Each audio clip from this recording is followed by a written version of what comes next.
Hey, this is C&D Channel. I'm Chris. This is MMA View. I'm going to be doing my post-fight analysis for UFC Fight Night 55. Overall, great card actually, considering that there weren't too many stakes in the bout. I mean, I think only the main event is any fight between two top 10 guys. Couple prospects winning, which is pretty cool. Couple prospects losing also, like Guto Innocent, for example. Bonuses, Rockhold and Smolka got Performance of the Night bonuses, while Whitaker versus Hester got Fight of the Night. My picks weren't too bad, 7 out of 11. The ones that I missed would be Ally Quinta versus Ross Pearson, Robert Whitaker versus Clint Hester, Sam Alvey versus Dylan Andrews, and Daniel Kelly versus Luke Zachrich. So, 11 fights, 11 finishes. I don't even know if it went to... I don't even think a few of the fights, to my knowledge, let me check, or maybe even one. Looks like only one of them went to the third round, and that was Smolka versus Bachelik. The Australian crowd at times became part of the action. You had... I think they were saying "Let's go Matthews" chant, and you see like Matthews kind of like moving his arms to like, you know, keep the chant going. There's a part during Alvey versus Andrews where they just sat there and they laughed because of something that happened in the crowd. I also noticed that many of the winners of this of these bouts pretty much give props to their opponents. I mean, more so than usual. I mean, it usually happens, but this time it's just like bromance level, I guess, you know. So let's get started. Luke Rockhold defeated Michael Bisping by guillotine choke in the second round. If I'm not mistaken, this might be... I think this is the first time that Bisping's been on submitted. He claimed that the headbutt that happened was he didn't remember anything that happened after the headbutt, which kind of implies that the headbutt caused a lot more damage. I didn't think it was blatant or anything. You know, Rockhold's a southpaw, Michael Bisping's orthodox. They initiated the clinch. You know, they butted heads. You know, initiating the clinch. That's how I saw it. I know other people thought it was a blatant headbutt. I didn't really think so. I thought he just wanted to initiate the clinch. As far as the fight goes, Bisping really couldn't reach Rockhold with his strikes, and Rockhold is not just a tall middleweight. He's just big for a weight class. I mean, this guy's cuts have to be pretty huge.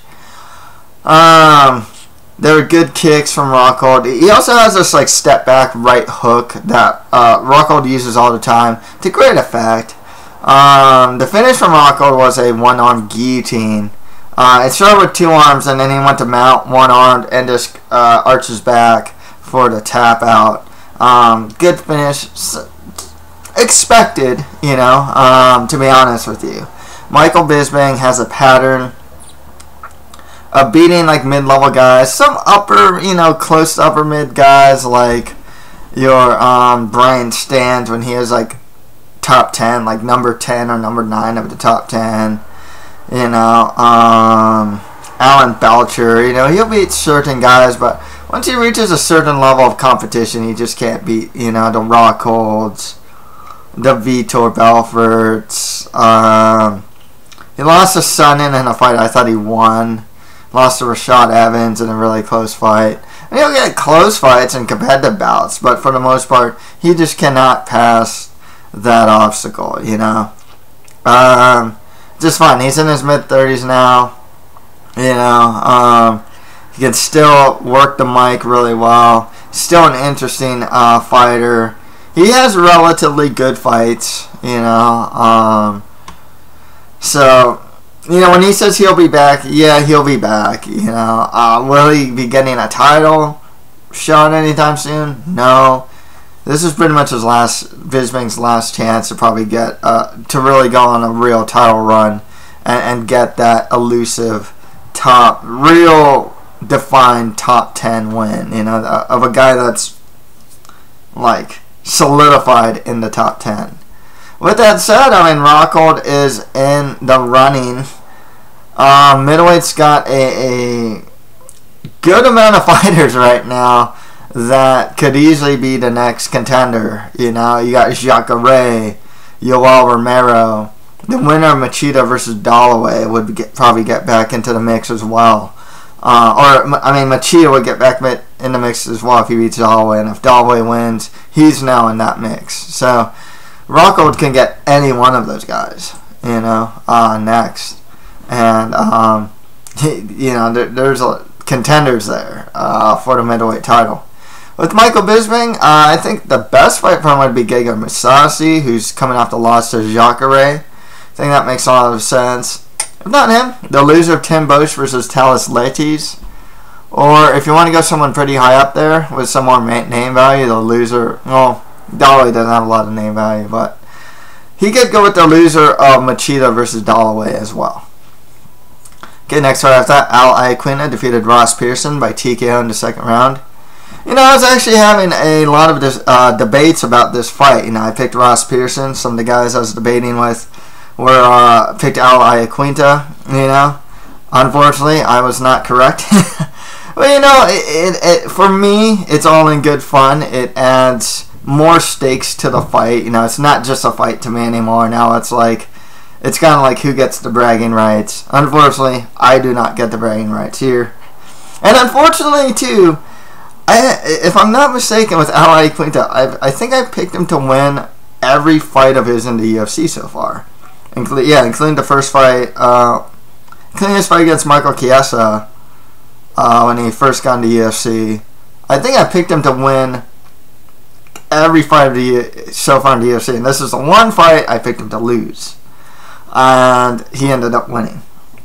With that said, what I was saying in the prediction videos, I felt was kind of apt for this fight, to be perfectly honest with you. The first round was pretty back and forth. You know, both guys would hit each other with some solid strikes. Very, very close first round. I thought the fight in general, what I was pretty much saying in the prediction videos, is that the fight in general, I felt was probably going to be a pretty close fight. The first round kind of proved that. The second round, though, or I felt personally that the first round was pretty back and forth. The second round, I felt that Iaquinta was landing the right hand a lot more. And then he ended up countering Pearson's head kick. Kind of a sloppy head kick. I don't even know if there was any setup to that head kick. I think his hands were down too.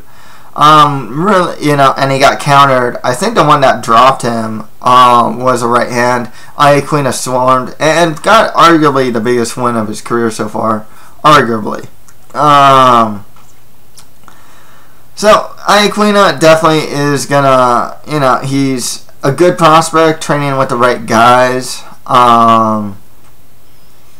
You know, solid. He's a solid boxer. His wrestling's good. He couldn't take down Pearson. He didn't. I think he only went for like 1 or 2 takedowns though, but pretty heavy-handed as well. I think that Iaquinta should get a step up. Probably the winner of Hobby Love versus Castillo would be a good fight for him. If I don't even go higher than, you know, a little higher than that, the winner of Masvidal versus Green works. Yeah, so there's definitely fights for Iaquinta. If you want to give like Ross Pearson the loser of those fights, that works as well. Next fight after that, Robert Whittaker defeated Clint Hester by TKO in the second round. Really fun fight, you know. Really interesting because a lot of people, including myself, was doubting Whittaker's move up in weight. And, you know, maybe there's positives and negatives to this. Welterweight is arguably a deeper division. So in general, Whittaker's just going to fight tougher guys. Whereas in middleweight, he'll fight bigger guys, but maybe not as skilled. And the thing with Hester is he's coming in, what, like 4 or 5 fight win streak, something like that. He had a really good win streak coming in and was one of the better prospects of the division, but he still has a lot of rawness to his game. So it kind of, You know, so, you know, like I said, he's fighting guys that still have those holes in his game at middleweight, whereas with welterweight, there's a lot more guys that are a bit more refined. Even a guy like a Stephen Thompson, you know, quite honestly, who Whittaker got knocked out from, is a bit more refined than, say, Clint Hester. Clint Hester, though, has, you know, some power in the strikes. Really good, fun fight, though. Both of them are throwing heavy leather, and both were showing some pretty good chins. This Whittaker was just a bit more varied with his attack, a lot less sloppy, and just the more skilled guy. You know, he's still young. He's still 23. I don't know how well this move will work for Whittaker, just in the sense that there's a point where size does matter. I mean, it is what it is, you know. It's a good win and a good starting point to beat a guy like Whittaker. And, you know, like I said, yeah, there are benefits. He's not cutting so much weight, you know, because he's probably going to be the faster guy. So maybe this move will prove fruitful. And Whittaker definitely has a skill set to beat mid-level guys. You know, once he reaches the gatekeepers like your Ed Hermans, this is a mid-level gatekeeper. I don't even know Herman.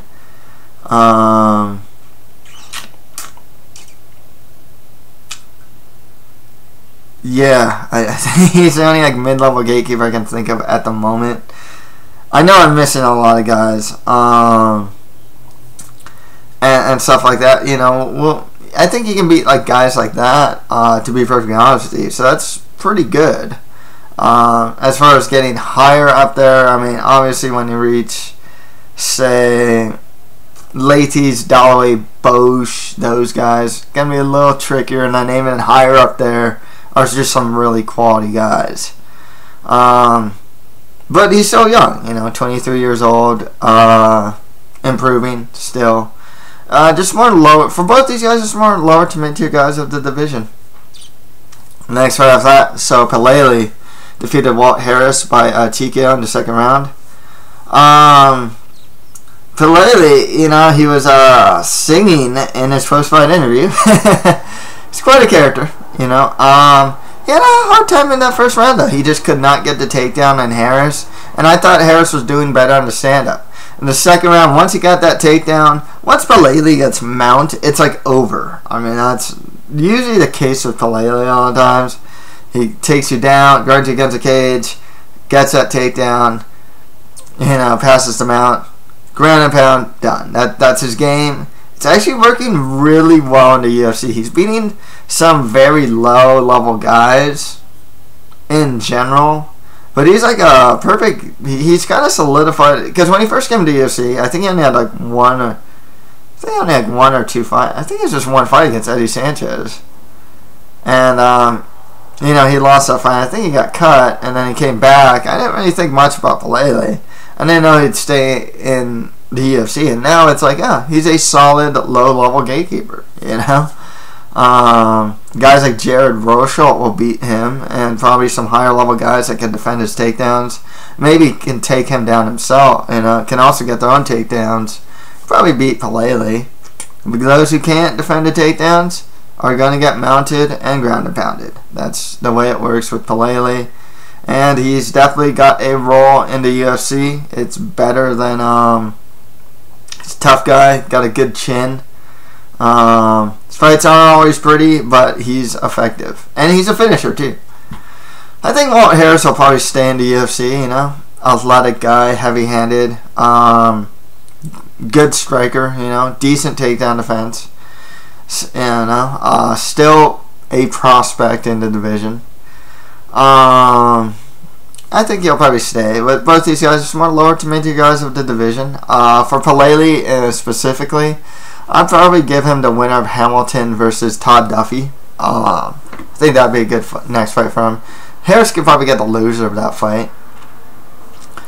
Okay, on to the prelims. Jake Matthews defeated Wagner Rocha by by rear naked choke in the second round. Interesting that Matthews got the choke because Roca is a second-degree Brazilian Jiu-Jitsu black belt.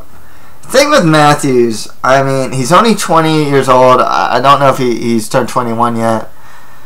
I think what's getting him by right now is his physicality and his strength. He still isn't the most technical guy. He's getting there. I can tell the way he's striking and approaching this fight. He tried to be more of the technician. If you saw this fight against Deshaun Johnson, I mean, the guy was just charging in there and forcing takedowns and stuff and getting them. But this one, he seemed a little more composed. He has huge upside, though. I really believe that. Just on his physicality alone, should get him pretty far. He needs to fix those technical gaps, but the guy is, his stand-up's getting better. He's tough to take down. If he takes you down, he will ground and pound you.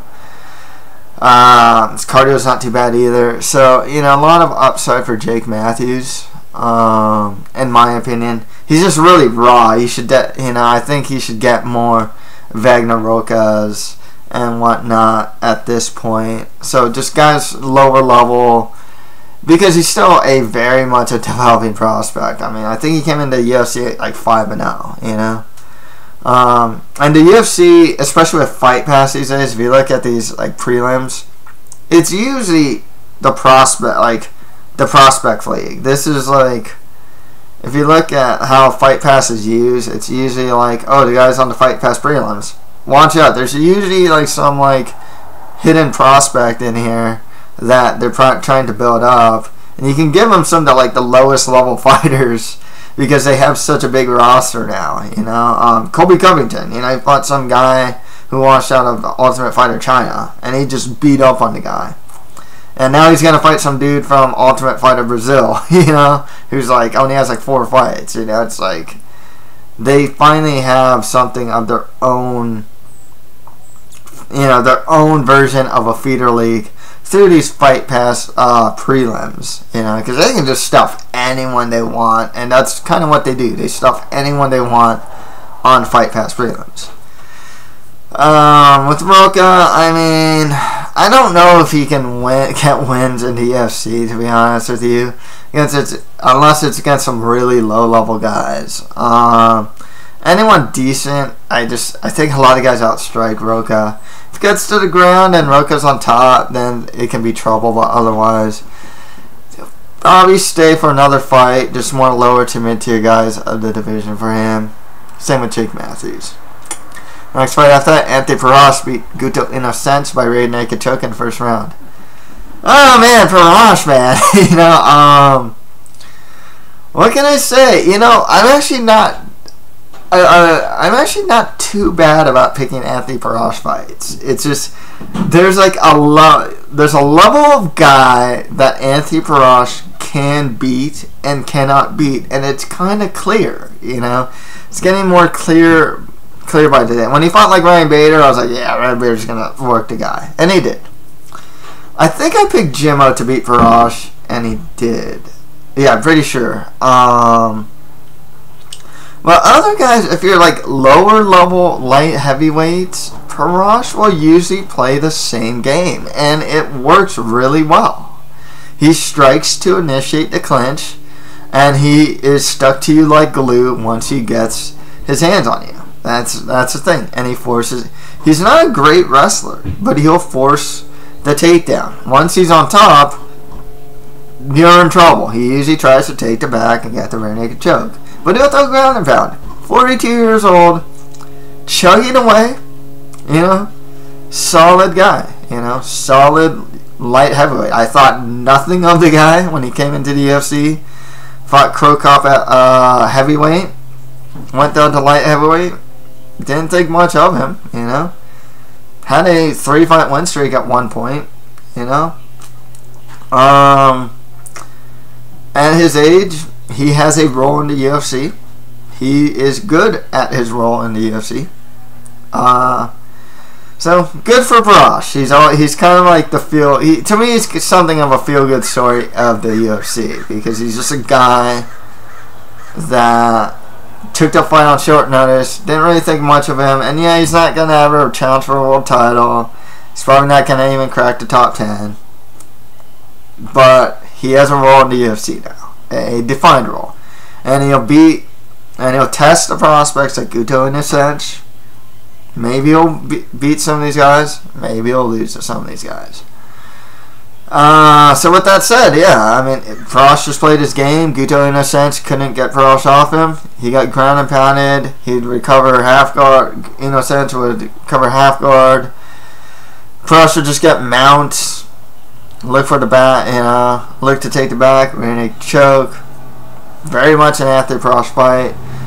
Let him keep doing what he's doing, just give him some more mid to lower level guys, give him some prospects if you want to. I know Corey Anderson's fighting John Vellante, give him the winner of that fight.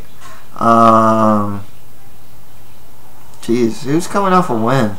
I'm giving Nikita Krylov, I guess, but I know Krylov's kind of on like a hiatus right now.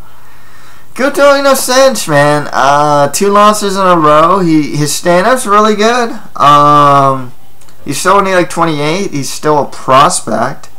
Trains at a good camp, but not a good start for him in the UFC. Light heavyweight's thin enough where I think he should definitely stay, and they need youth. I mean, 28's not even that young, but in light heavyweight, actually it is. There's not a lot of 20-year-olds or fighters in their 20s in light heavyweight. Let him stay. Let him just fight some lower to mid-tier guys in the division. Next fight after that, Sam Alvey defeated Dylan Andrews by knockout in the first round. I mean, this was kind of unfortunate because Andrews more or less just knocked himself out with a takedown attempt. I mean, like, Alvey kind of wrapped his leg around. It was kind of interesting, but Andrews, it looked like he was actually getting the better of the fight. I mean, it wasn't long enough to really tell how the fight would go, but he was getting the takedowns pretty successfully, getting some ground and pound and whatnot. Unfortunate end to Andrews. Actually, this is the second time Andrews had like this really flukish type injury. I know against, I forgot against who. I think it was Clint Hester. He goes for like an overhand right, gets it blocked, and his shoulder dislocates. And this time, the guy more or less just knocked himself out, going for a takedown, So that's the thing with Andrews. I don't think much about Andrews. He's a good mid-level guy. Should probably stay in the UFC. Alvey, the guy's kind of a slow starter. I can't really call the guy a prospect at this point. He's just who he is. He's a good enough striker, decent enough grappler, but like I don't see much beyond mid-level skill with him, to be perfectly honest with you. It's just the Tom Watson fight. Even what I saw from him in this fight, I just don't see too much upside with Sam Alvey, to be perfectly honest with you. Both these guys should just get more lower to mid-tier guys in the division. Next fight after that, Louis Smolka defeated Richie Vachalik by TKO in the third round. This was cool because it was like sweet chin music, like Shawn Michaels style. It's a pro wrestling reference there. That got the knockout from Smolka. Went for his sidekick, hit him in the face, and then follow up ground and pound. Got the win. Real back and forth fight though. I was actually surprised how much Vachalik was keeping the fight standing. A lot of his fights he goes for the takedown, aggressively tries to pass guard, and eventually take the back. That's usually his game. But yeah, a lot of stand up in this fight, surprisingly. Smolka though, he's a scrapper. Stand up's good. He can handle himself well enough on the ground. So it's a good win for him here. Real fun fight. Just more lower to mid-tier guys in the division for both. I think Smoke is decent flyweight prospect. And also Chris Carriasso. Carriasso is a high-level gatekeeper. I mean, that's the thing. Smoke he's still young, can get better. Next right after that, Chris Clements defeated Vic Grujic by TKO in the first round. I don't think much about Grujic. I think he'll probably get cut. With Clements, fun action fighter. There's not much I can say about him because he still has liabilities on the ground. Both these guys aren't prospects. They're in their mid-30s. But Clements, he can at least play a role of fun action fighter. I think he embraces that role too. I think he actually said that he kind of looks up and wants to be like that Chris Lytle type. Good for him. It fits him well. It fits his style fighting. Considering his age too, nothing wrong with that. It's better to have a role in the UFC as a gatekeeper, as an action fighter, as a local draw, as something, than being, I hate to say it, being a Vic Grujic. I mean, that's the thing. Just more lower to mid-tier guys for Clements, preferably guys that will stand with him. Next, right after that, Daniel Kelly defeated Luke Zacharich by Kimura in the first round. I'm not big on Kelly's stand-up. He does push forward a lot. He's always pushing forward and he's really aggressive. But he was getting tagged by Zacharich. But then somewhere around the fight turned around. Kelly got like a single collar tie and just started uppercutting him. Was actually getting some of his own strikes. Got the fight to the ground. Locked into Kimura. Good win for Kelly. I don't think much of him as a prospect, though. To be perfectly honest with you, he's in his mid-30s. His stand-up needs a lot of work. He looks kind of raw, actually. And with Zacharich, I mean, I guess he can at best be a gatekeeper, I suppose. Lower level 1. Some more lower to mid-tier guys at the division for him. And finally, Marcus Brimage beat Jumabek Tirshun by head kick in the first round. I like Marcus Brimage. I think he's a decent prospect. Heck, I thought he beat Russell Doan. I picked Russell Doan to beat him, but I thought that Marcus Brimage should have got the win over Russell Doan in his last fight. Tirshun's probably gonna get cut from the UFC. This is 3 losses in a row. Brimage, good takedown defense, heavy-handed guy. Showing a lot more of a kicking game now too these days. I don't remember that he had much of a kicking game before, but he's showing a lot more of a kicking game now. Nice head kick finish. Good win for Brimage. Just more lower to mid-tier guys at division for him.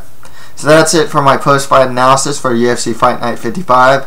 If you have any comments, just leave them below. And that's it for MMA for you. Thank you guys very much.